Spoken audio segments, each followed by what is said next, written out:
Nous avons assisté à de grands matchs aujourd'hui au niveau de la Liga. D'un côté, il y avait les équipes catalanes, de l'autre côté, les équipes madrilènes. Bonsoir tout le monde, j'espère que vous allez bien. Alors, aujourd'hui, je veux lancer une gueulante contre Xavi en tout cas. Pourquoi nous mettre Koundé en tant que latéral? Pourquoi insister avec Gavi au lieu de mettre Kessié ou De Jong? Et à quoi bon, à quoi ça a servi de garder Pjanic si le mec il ne va jamais jouer de la saison? Bon, je vais un tout petit peu me calmer. Alors, aujourd'hui, j'ai vu un très grand Barça. Sincèrement, tu es un latéral que tu dois affronter Dembélé et Rafinha la même journée. En tout cas, je peux t'assurer qu'à la sortie du match, toi, tu ne vas pas boire un litre d'eau, mais tu vas boire ton bidon d'eau. Ça, c'est sûr. Ensuite, il y a qui d'autre? Lewandowski, oui, toujours sa présence. Il a marqué un magnifique but de talonnade, même si certains diront que le défenseur a touché. Oui, le défenseur a touché. Mais le Ça défenseur, compte. pour avoir touché ce ballon-là, il fallait déjà penser à le faire. Donc, s'il n'avait pas pensé à le faire, le défenseur n'allait jamais toucher ce ballon-là. Donc, magnifique but de Lewandowski, on s'arrête là, c'est tout. Et sa performance également a été énorme, ce n'est pas pour rien qu'il est le homme du match. Et il serait bien également de parler d'une personne dont on ne parle pas souvent, c'est la personne de Ter Stegen. Alors, aujourd'hui, il a sorti un bon match, pas un grand match, mais un bon match digne de son rang de gardien de but. Et sincèrement, aujourd'hui, il m'a vraiment rassuré parce que je ne vais pas mentir qu'en début de saison, j'avais très peur. Je me disais, le poste de gardien de but n'est pas assez renforcé en tant que tel. Mais le match que j'ai vu aujourd'hui de Ter Stegen m'a rassuré. Et je me dis que s'il continue comme ça tout au long de la saison, au moins on peut s'assurer d'avoir un gardien de but faisant partie du top 5 mondial. Et sincèrement, bravo à Koundé pour la performance qu'il nous a sorti aujourd'hui après des mois d'arrêt. Il a au moins fait entre 3 ou 4 mois sans jouer à un haut niveau. Et aujourd'hui, il est revenu. Ça ne s'est pas senti, donc bravo à lui. Bravo également à Eric Garcia qui, depuis 2 mois, ne cesse de s'améliorer. Et encore un clean de suite. Du coup, moi, je suis ravi. Et ça fait 2 clean sheets en 3 journées. Pourvu que ça continue comme ça. Je comprends parfaitement ce que tu dis. Donc moi aussi j'ai vraiment été bluffé par Ter Stegen. Il a très bien joué, vraiment bravo à lui. Par contre, je suis contre ce que tu dis concernant Gavi. C'est vrai qu'il aurait pu être remplaçant, mais j'aime vraiment lorsqu'il est là et son apport est juste réel, est juste visible. Regarde par exemple lorsque l'adversaire pouvait reprendre la balle, il était là comme cette teigne là, comment dirais-je? Tu vois de la manière dont les puces s'accrochent à un chien. C'est de la même manière qu'il s'accroche aux adversaires et il vient, il les pique la balle pour redonner et relancer le jeu. Donc je trouve ça vraiment intéressant et on sent une grande évolution de son côté petit à petit. C'est vrai qu'il n'a peut-être pas le niveau de Jong en ce moment, il faut le dire, mais il y a vraiment une évolution continuellement avec lui. En tout cas, le faire jouer de plus en plus, je pense que c'est une bonne idée. Peut-être pas en tant que titulaire, je suis d'accord avec toi, mais il ne faut pas non plus qu'il reste au niveau du banc de touche, sinon il ne va pas aussi progresser, il ne va pas vraiment progresser et atteindre le niveau qu'on attend de lui vraiment. Donc, de ce côté-là, vraiment, je souhaite vraiment qu'il puisse davantage jouer, mais en étant remplaçant et non titulaire. Ensuite, oui, c'est vrai qu'il y a aussi eu un très bon jeu du côté de Rafinha et Dembélé. Ils nous ont vraiment régalé avec de bonnes actions, ainsi que Lewandowski. Donc, pour ceux qui peuvent remettre en cause son but, je tenais à signaler qu'il a déjà réalisé cette action. En tout cas, au niveau de Barcelone, ce n'est pas la première fois. Lorsqu'on voit par exemple le match de Gamper, son second but était exactement la même chose aussi. Donc, une talonnade et ensuite, ça touche le défenseur, ça va entrer. Donc, si vous dites que c'est peut-être parce que ça a été touché, tout ça, ça compte en fait. C'est son move, c'est sa manière de bouger qui fait en sorte que les adversaires ne puissent pas sortir la balle, mais l'envoient directement dans leur propre camp. Donc, ça compte. Et d'ailleurs, c'est comptabilisé comme son but. Donc, il n'y a pas à parler. Il est juste fantastique, sans aucun mot.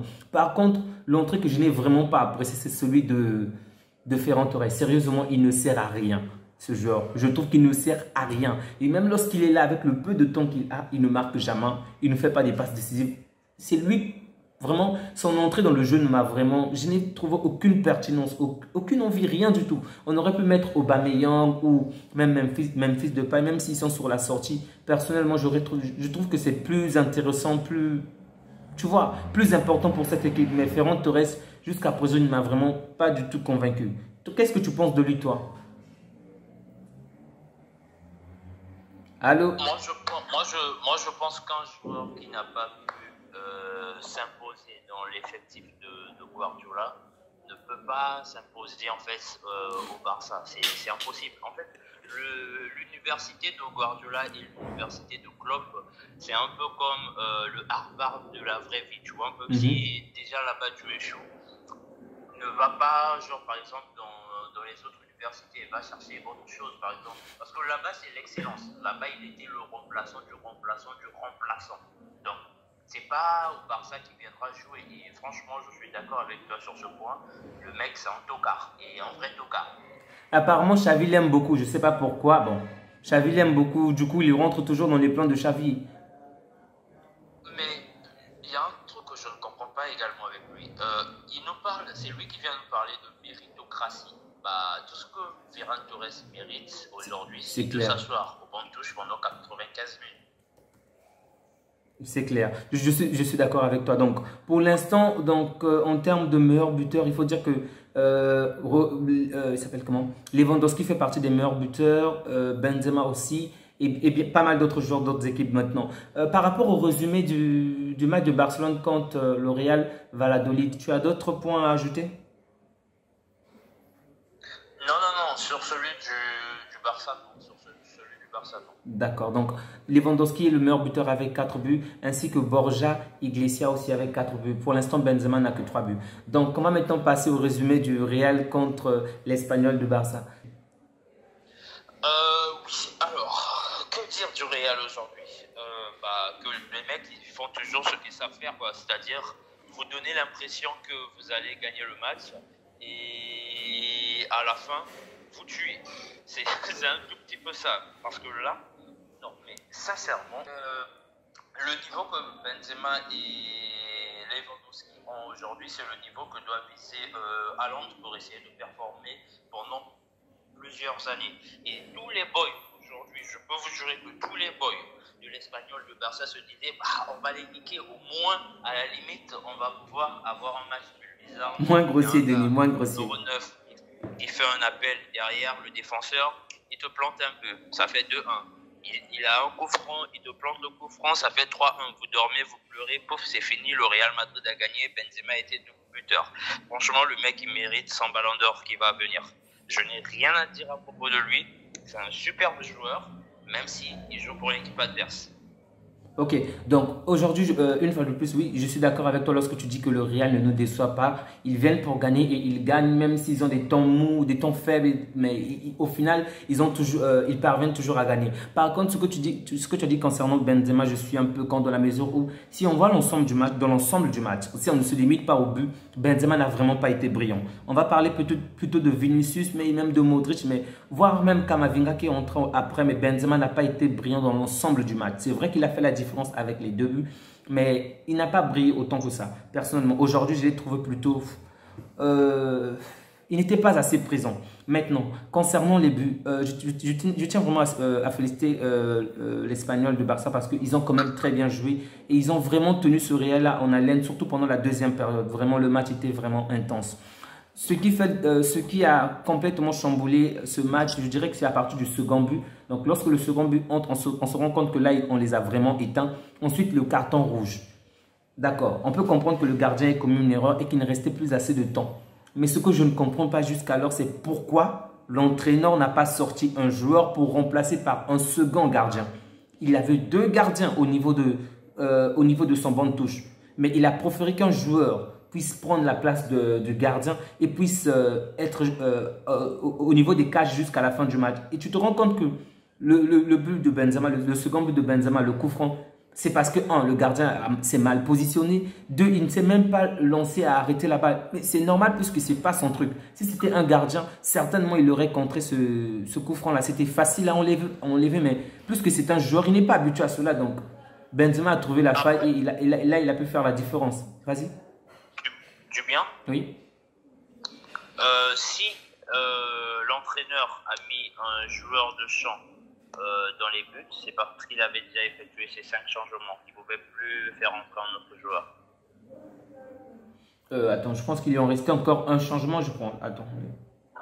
Non, pas du tout. Il avait déjà fait les 5 changements. Non, il n'a fait que 4. Il n'a fait que, excuse-moi, il n'a fait que 3. Justement, il n'a fait que 3.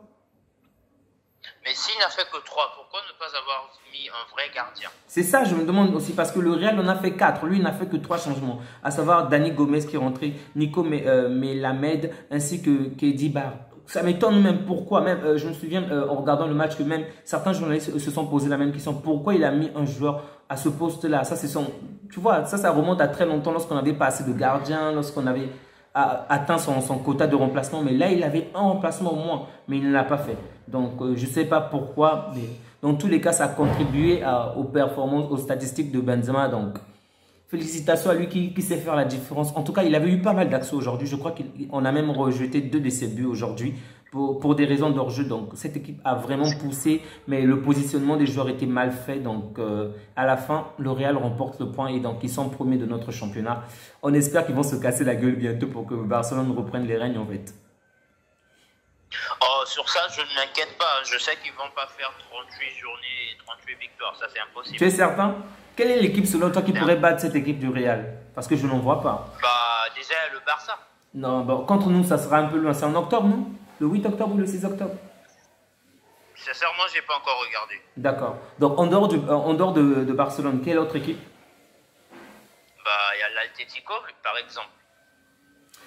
Sérieusement, cette équipe, j'ai l'impression qu'il risque de nous faire une année sans aucune défaite. Un match nul, oui, mais une défaite, je ne vois vraiment pas une équipe qui pourrait bousculer ce Real pour l'instant en tout cas. On ne sait pas ce qui va se passer après la Coupe du Monde, mais j'ai l'impression qu'ils ont tellement un feu en ce moment, ils sont tellement en feu en ce moment que c'est pas vraiment facile de les battre. Surtout Vinicius, vraiment, il me fait tellement plaisir en ce moment avec des dribbles, la rapidité, vraiment, il a vraiment de la percussion, c'est vraiment, waouh. Il est juste en feu en ce moment, Vinicius. Denis, tu as d'autres points à ajouter par rapport à ce débriefing? Non, rien du tout, si ce n'est que inciter les gens à partager, à s'abonner et à liker. Merci à eux et bonne soirée. Merci, bonne soirée. Prenez bien soin de vous. Au revoir.